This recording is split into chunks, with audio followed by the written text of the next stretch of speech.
क्या नाम हुआ आपका, बताइए। रघुनंदन। रघुनंदन। कौन सा गांव है? भोगन। और आपका ये ब्लॉक कौन सा लगता है? कुरान। कुराऊं। पूरा क्या मामला है, मामले के बारे में बताएं। मामला ये है कि मेरे लड़के सुरेश कुमार जी शिव जवान इंटर कॉलेज में जी 2010-11 में टीजेटी में चयनित हुए जी गणित से। जी और 20 जन मतलब 2011 में वो ज्वाइन कर लिए। जी 2011 ज्वाइन कर लिए। जी उनकी जो पत्नी थी सुषमा, जी सुषमा जो है तो वो ममोली की रहने वाली थी, मेजा की।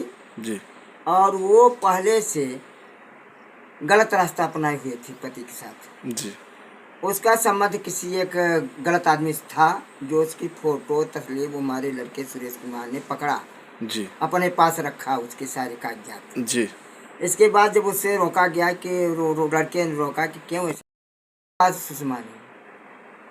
सुषमा ने जो है तो कहा कि जिस प्रेमी से मेरा संबंध है उसी के साथ जाऊंगा। अच्छा। उसके तब हम लोगों ने सूचना दिया उसके भाई बुलाया जाए। जी उसके भाई आए, राकेश नाम है, उसके चाचा आए जी। उनके साथ में उसको हम लोगों ने घर से वापस दे दिया। उन्होंने कहा कि जहाँ मेरा प्रेम है उसी संग जाऊंगा। जी कि ठीक है जाओ। फिर से प्रेमी ने मेरे लड़के को उल्टा सीधा गाली देने लगा। उसका जो पता था SSB बटालियन 13वीं रंग में औरैया बिहार के रूप में, वो मिलिट्री ड्रेस में, जी जी रसीद जो मेरे लड़के के हाथ लगी थी, उसकी फोटो जो मिलिट्री सादे ड्रेस में लगी थी जी वो सब लगी हुई थी। जी तो उसको हमारे वो पास उनके पास रखी थी। तो सुरेश कुमार मेरे लड़के ने सोचा कि जब ये चली गई तो बीच में कुछ भी घटना करा सकती है, उसे गाली तूफान दिलाने लगी उल्टा सीधा। तो उन्होंने 20 जनवरी 2011 में पारिवारिक न्यायालय में जाकर के तलाक दे दी। उसका सबूत है आपके पास?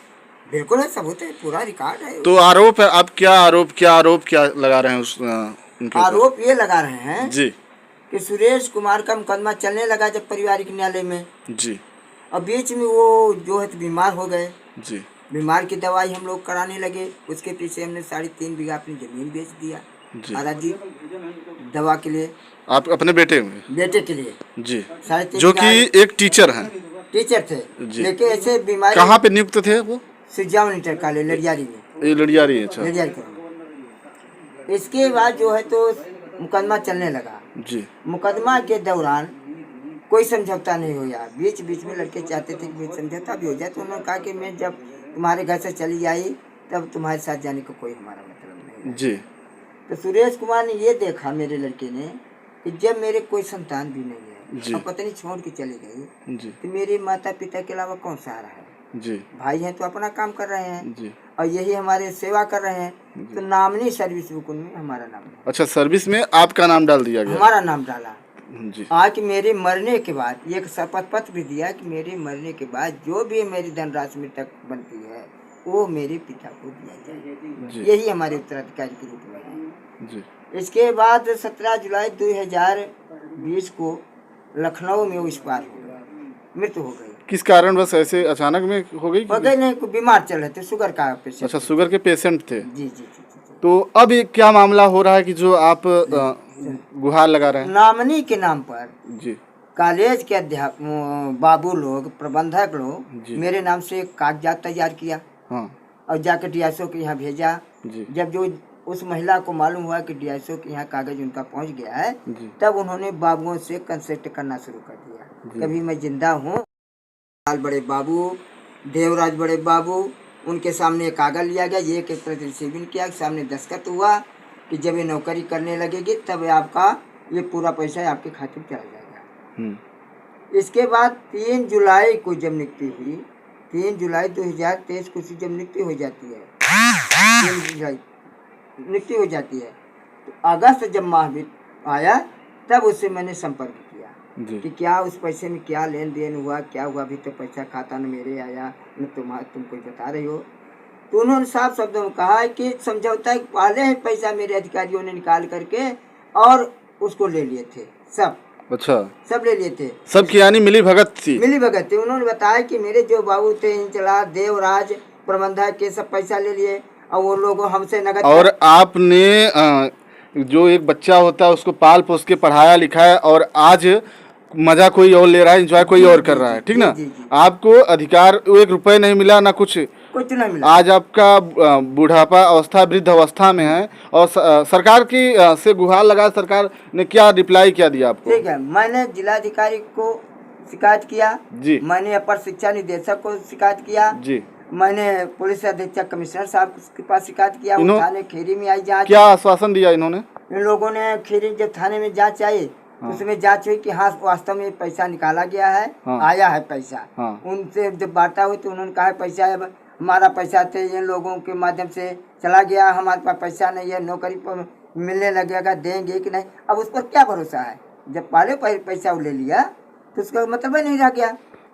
और अपर शिक्षा निदेशक ने बुलवाए नोटिस भेज करके, उन्होंने कहा कि जो फर्जी नामनी बदला गया है आपके नाम जगह पर इसको किस स्थान पर, यानी बहुत बड़ा धोखा हुआ, आपकी जगह नॉमिनी ही चेंज कर दिया गया, नामनी चेंज करके जिससे कोई रिश्ता नहीं था उसका नॉमिनी डाल दिया गया। जी जी, जी। जिससे उनका गैर संबंध था, वो सारे डॉक्यूमेंट्स और हैं आपके पास?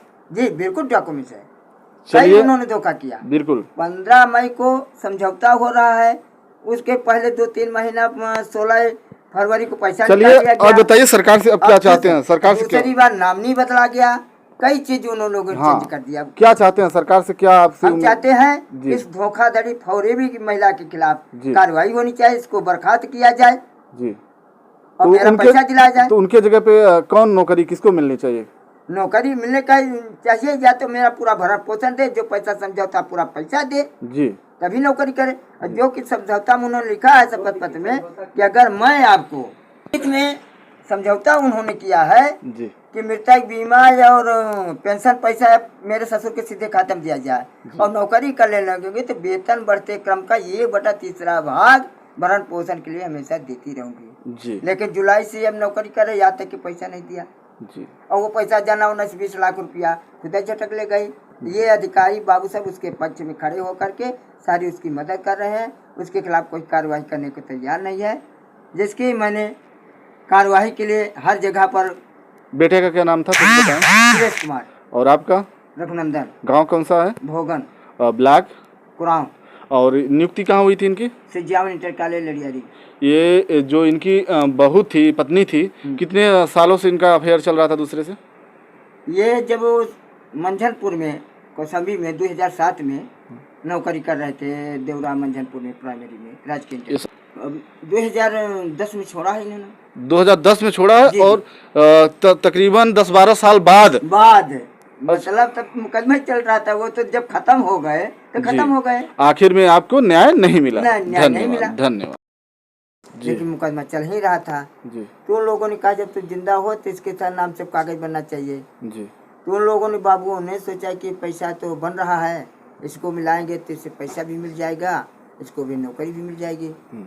तो उन्होंने जिला विद्यालय निरीक्षक 24 अप्रैल 2023 को मुझे बुलाए जी, और नोटिस देकर बुलाए जी। उस पार्टी को बुलाए, हमारे साथ में प्रधानाचार्य और 2 बाबू कॉलेज के रहे, हिंचलाल देवराज, भुटिया हैं, दोनों समाज के स्कूल के पूरे जिम्मेदार व्यक्ति हैं। ये लोग भी गए समझौते में, और वहाँ जाकर जब समझौते में डीएसओ साहब ने कहा, मेन मुख्य कारण बताने का कष्ट करें। यानी ये तो आपकी बातें हो गई, इस समय क्या कारण है जो आप यहाँ पे क्या आपके साथ घटना? उसी पर जा रहा हूँ जी जी, बताएं। उन्होंने डीएसओ साहब ने अपने बाबू रवि पटेल हैं उनको बुलवाए, जो प्रधान कार्यालय में बैठते हैं जी, कि इनसे लोगों से ये शपथ पत्र लिखवा लीजिए जी, ले लीजिए, समझौता हो गया है। जो सूरज के सर्विस बुक में कार्यकाल बना हुआ पैसा मृतक बीमा या पेंशन को दे दिया जाए, और नौकरी करने लगेगी तो भरण पोषण के लिए वेतन का 1/3 भाग देती रहेगी जी। इस तरह समझौता हुआ। अच्छा। समझौता का कागज लिखा पड़ी 15 मई 2023। यानी आपके बेटे की जगह पे नियुक्ति आप उनकी पत्नी की हुई, हाँ। जो जिससे उनका कोई अब यानी रिश्ता नहीं था, हाँ। उनका संबंध किसी और से था जी, जी। और आज आपका आरोप जो है, हाँ। कि उनका जितना भी नौकरी था हमारे घर वालों को मिलना चाहिए, ना कि उन्हें ना, ये आपका आरोप है जी, जी, जी। तो ये बताइए इस समय जो ये हाथ में कागज लिए, किस चीज का कागज दिखाने का कष्ट करें? ये कागज उसी चीज का है जी, जो 15 मई को उन्होंने सुषमा ने समझौता किया जी। ये देखिए रिसीविंग है जी, DSO ऑफिस में रवि पटेल के ये ऑफिस है। ये सारी फाइलें हमारे है जो तैयार हमारे नाम से हुई थी जी। इसके बाद क्या हुआ, इस समय सर्विस पे कार्यरत है कौन है? वही है कार्यरत है। अच्छा। तो उन्होंने सुषमा ने अपने लिखित में खास दिया है हाँ। कि हम मेरा पैसा जो बन रहा है मेरे पति का हाँ। वो मेरे ससुर को सीधे उनके खाते में दे दिया जाए। लेखा विभाग खुद जिम्मेदार होगा, खुद जिम्मेदार होगा। लेकिन तो आपको क्या उनसे जो वहाँ का जो आपका पैसा है, आपको क्या 1 रुपये मिला? कहाँ मिला? 1 रुपये नहीं मिला। पैसा कहाँ मिला? पैसा का अब उन लोगों ने हाँ। कहा कि जब ये ज्वाइन कर लेगी तभी आपके पैसा खाते में जाएगा। अच्छा। तो हमने इंतजार करते रहे कि जब ज्वाइन कर लेगी तब। तो भाई तब उन लोगों ने 3 जुलाई 2023 को ज्वाइन कराई। तो रवि जो वहाँ के इंचार्ज हैं जी, प्रधान कार्यालय के बाबू, हाँ। उन्होंने 15 मई को हमारे समक्ष सुषमा के समक्ष उस वर्तमान में प्रधान